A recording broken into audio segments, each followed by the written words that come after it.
Graça e paz vos sejam multiplicados pelo conhecimento de Deus e pelo conhecimento de nosso Senhor Jesus Cristo. O altar do sacrifício é colocado ali e o altar do sacrifício ele vai ser capaz de chegar ali, eu, morto, e sair dali vivo, porque alguém assumiu o meu lugar. Mas a Bíblia diz a nosso respeito que quando a gente chega a esse entendimento, nós nos tornamos também sacerdotes. Lá em Israel, havia uma tribo própria, uma tribo particular de sacerdotes. E no Novo Testamento, a Bíblia vai dizer que Jesus, quando nos salva, ele nos faz sacerdotes de Deus. Então eu vou para o serviço agora de Deus e eu preciso então ser limpo. Lá no altar eu fui perdoado. Lá no altar eu tive vida novamente. E agora na pia com água, e água a gente já sabe que é a palavra de Deus, eu vou ter a oportunidade de me lavar. E eu preciso me lavar de quê? Dessas coisas que a gente vinha falando.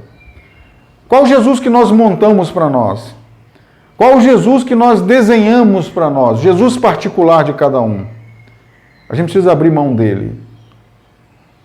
A gente pega e precisa ver que todos nós somos adoradores. Todos somos adoradores. Todos nós somos adoradores. Adoramos a Deus, adoramos um cantor, adoramos um jogador de futebol, adoramos um objeto, um carro do ano. Adoramos. Nós somos adoradores. E o objetivo de se construir, então, uma casa para Deus é estar perto de Deus e ser um adorador de Deus. E para isso, então, eu terei que lavar as minhas mãos e os meus pés. Por isso existe ali uma pia feita de cobre, aonde eu vou lavar as minhas mãos e os meus pés. Eu quero que você pense uma coisa.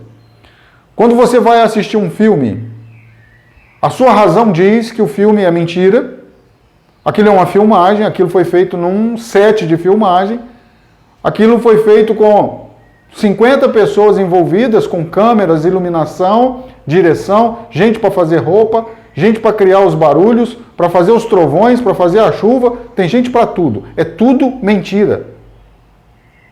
Mas eu me assento ali, vou passar 2 horas na frente da televisão e eu vou me emocionar. O que eu uso para me emocionar quando eu estou vendo um filme?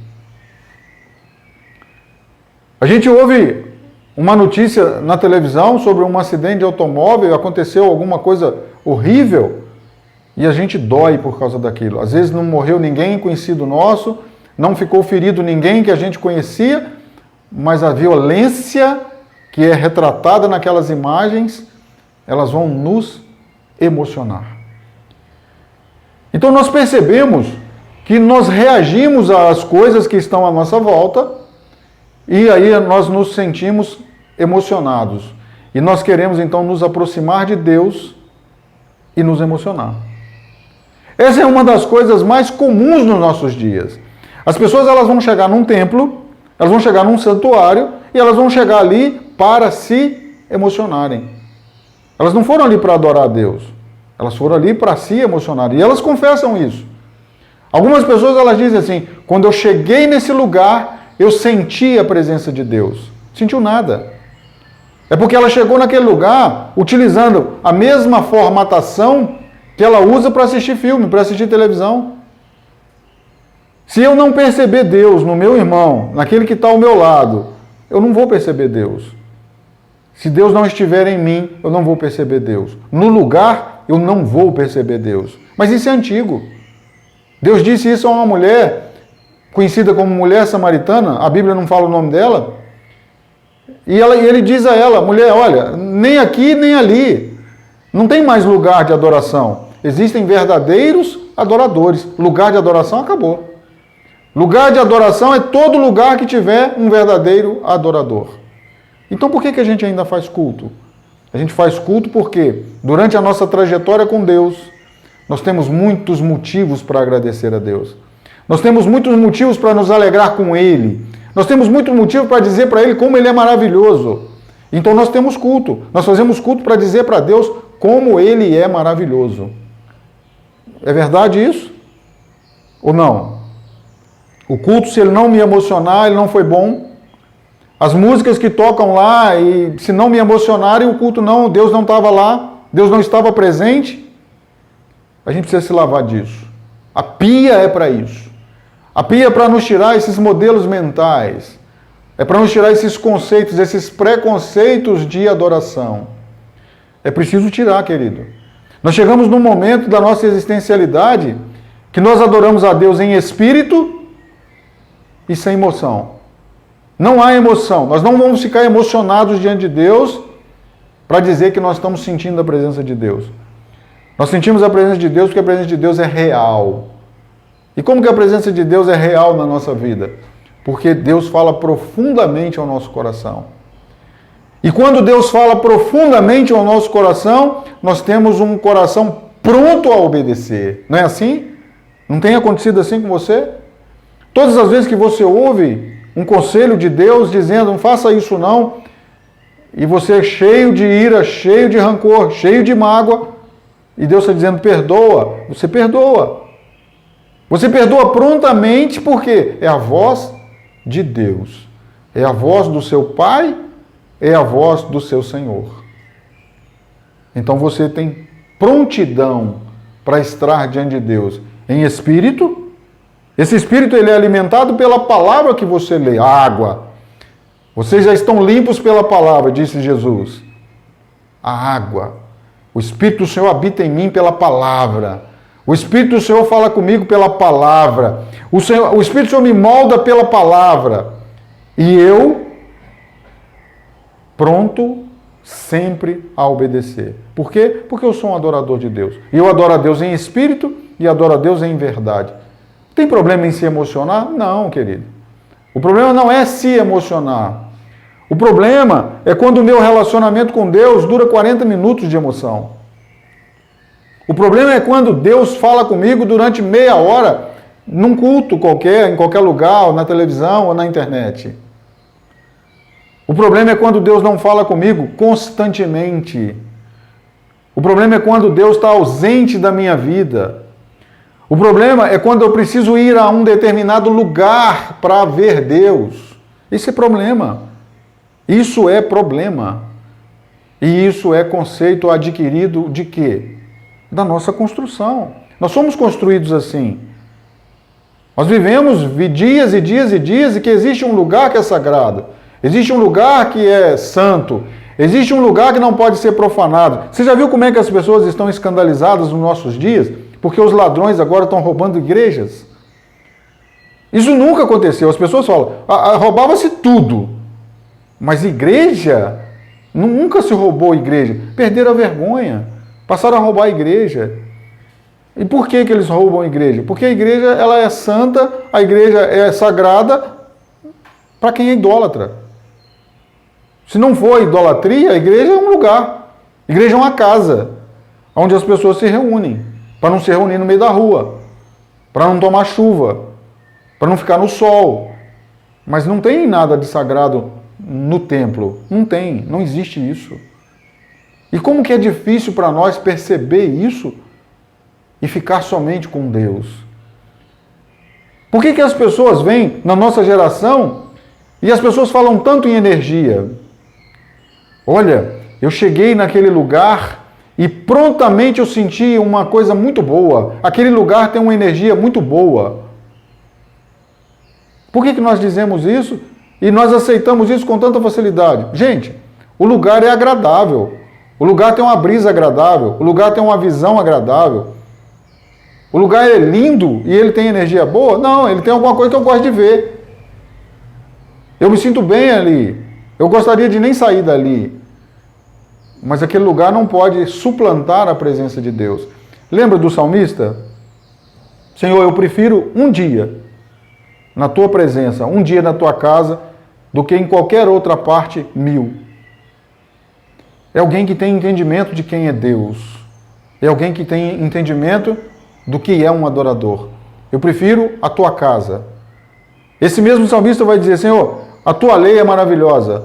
Na tua lei eu medito de dia e de noite. Que coisa linda é a tua lei. Quão maravilhosas são as tuas palavras. Adorador.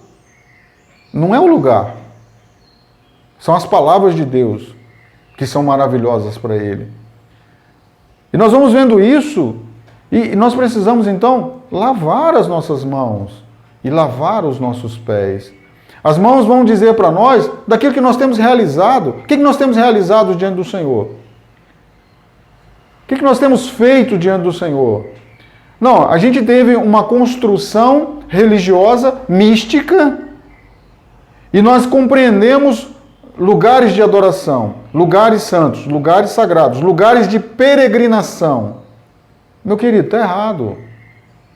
Ah, eu tenho muita vontade de ir em Israel. Você tem vontade de ir em Israel? Tem. Para quê? Eu gostaria muito de andar nos lugares que Jesus andou. Olha, eu vou dizer uma coisa para você. Em Jerusalém, possivelmente você não anda em lugar nenhum que Jesus andou.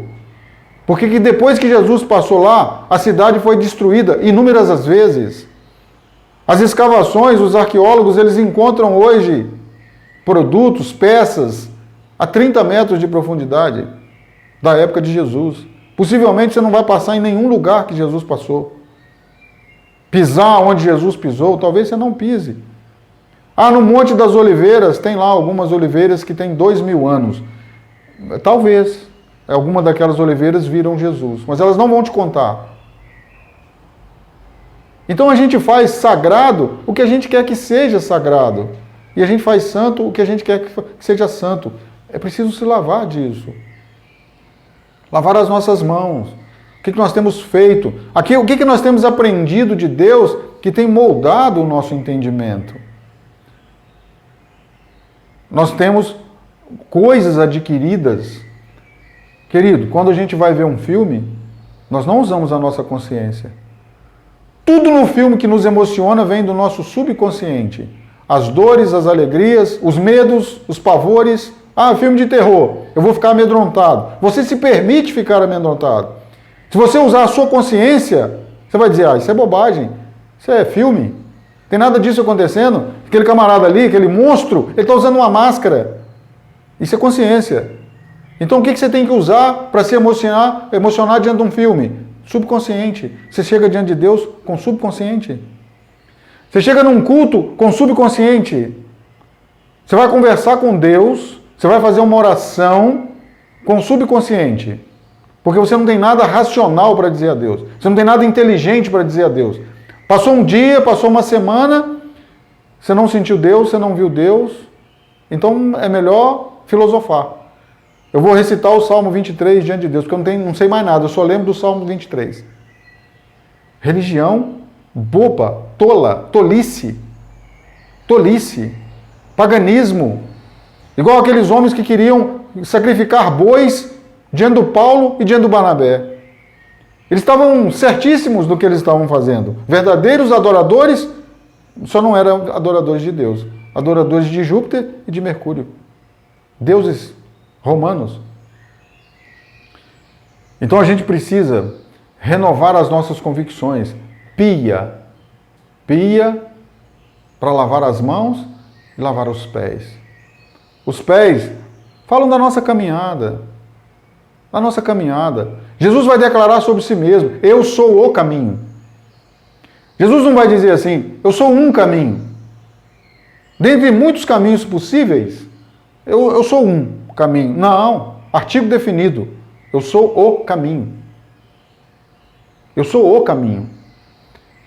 Então, por algumas coisas de humanidade, talvez em alguns momentos da nossa vida, do nosso dia, nós estejamos frequentando caminhos que não sejam Jesus.